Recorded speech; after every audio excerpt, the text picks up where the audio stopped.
this one. Moving though, we're going to throw this one to you, Yikinda. Poizon, returning to Complexity. You can speak firsthand to what it's like to play in a team who doesn't have their desired starting five. Do you think this immediate return of Yikinda is going to do wonders for Complexity, or do you reckon there's a bigger problem going on over there?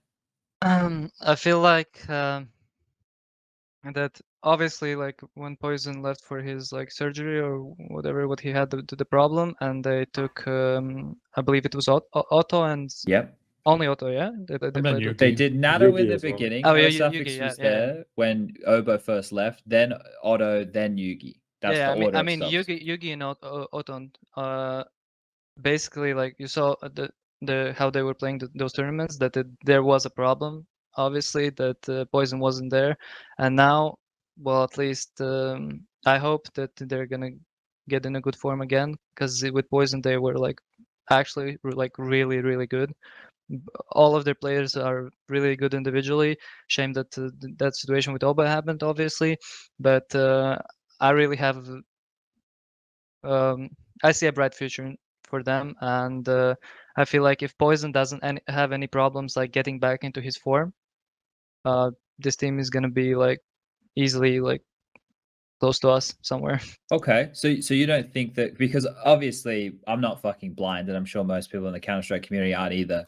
The amount of threads that I've seen about like JKS's performance since joining Complexity, all this stuff without using the context of the situation that's been going on. And I talk to Justin on a pretty frequent basis. I know that he's been upset with the performances he's been putting out there as well. And, you know, it's obviously not ideal, but do you think that all of that is a bit overblown and Complexity will bounce back now that everybody's home? Or do you think there'll be lasting effects from the time where they were, because they threw themselves at events, right? They knew they had standards, and yet they were still playing everything under the sun. Do you think that's done them more harm than good?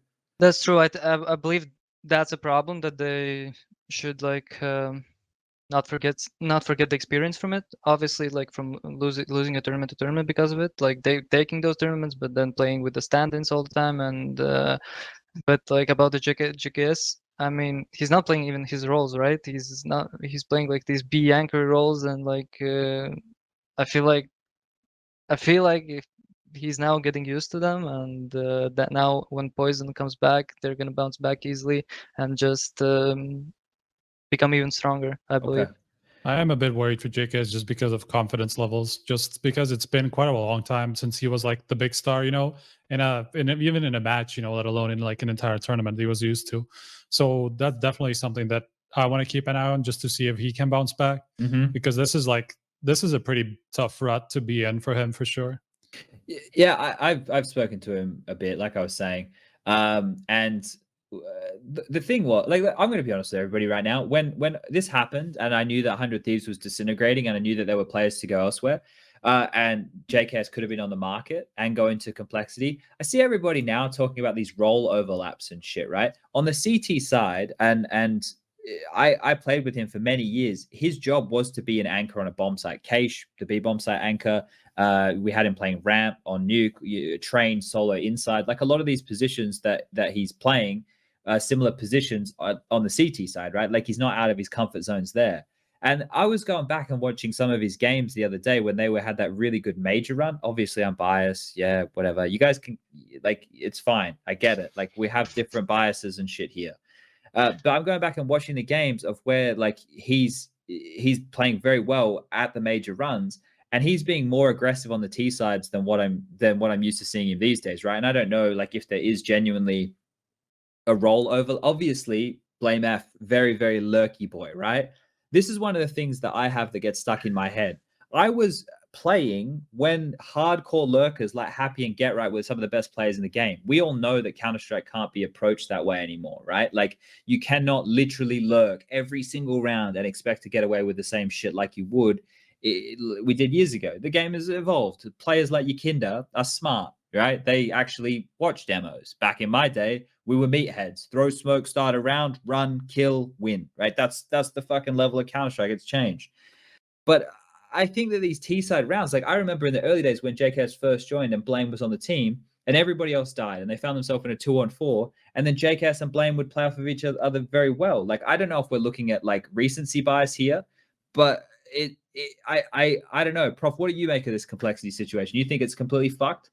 I'll give him like a fully clean slate for If when Poizon. JKS still sucks now that Poizon's back continuously in back-to-back events, I'll get on him just as much as everybody else. I'll send a kind of message on WhatsApp and say, Justin, what have I got to do to get you back to that form, right? But I truly think that people have critiqued this so harshly in a period where the team has been unstable because a 17-year-old kid got homesick and had to go home, right? Like that is started all these form of negative events, right? Yeah. That is kind of my thinking on it. Like, I want to give them 2 events playing with their full lineup in a normal circumstance and just judge them on that, because all of the other things, it's super hard. You're replacing your AWPer, you're not replacing a rifler. Like, that is someone you kind of build the team around, not completely. I wouldn't say Complexity are a team that is like super hard based around the AWPer, but still, it's always going to be an important part of the team. So if you have standards in that role, it's going to be pretty hard to have like a normal functioning team. And especially JKS coming into the team, constantly having these stand-ins, different stand-ins. You can't even get used to the general idea of the team, let alone the AWPer, which is different. And adding on to that, the roles, which are some of them are different, mostly on the T side. As you said, I think CT side, even before this happens, this was the same thinking. CT side should be pretty much okay, but the T side is going to be difficult. But the results aren't difficult only on the T side for JKS.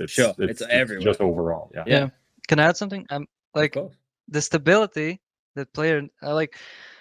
You can see the most players of like top teams, they're doing really, really well if they're playing a long time in the same like team. You know, like when you were talked about everything already in the game, and like you have the stability, you have the same paths. Usually, that's something happens. You always get you focus more on like killing, and like you don't think about like small details that you think about when you have actually stand-ins, where you actually need to like explain to him in around something or like before the game, and then he can forget about it, and then because of that the players like lose stability, and when they lose stability they actually like fuck up their like they don't kill from behind because they're thinking about something else. And I feel like that's a problem for them at the moment as well, for especially for JKS.